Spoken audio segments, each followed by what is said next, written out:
The Spelling Course Results tab shows detailed course unit test results. You can explore the test results and review any practice activities.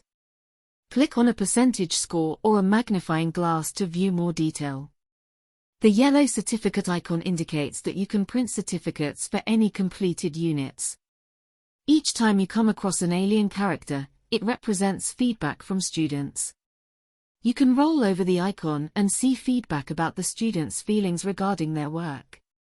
At the end of each Spellzone unit, students can share how confident they feel, providing insight into their progress. When you observe these results, you might also notice certain patterns. If a student isn't feeling confident, this feedback together with their test scores and activity may indicate that they need more practice or support. By clicking on the course test table link, you see an overview of all Spellzone units and those completed. The student's progress on the Spellzone course material can be mapped to the national curriculum for England and Wales. You may wish to assign additional units as tasks to bridge any gaps if required.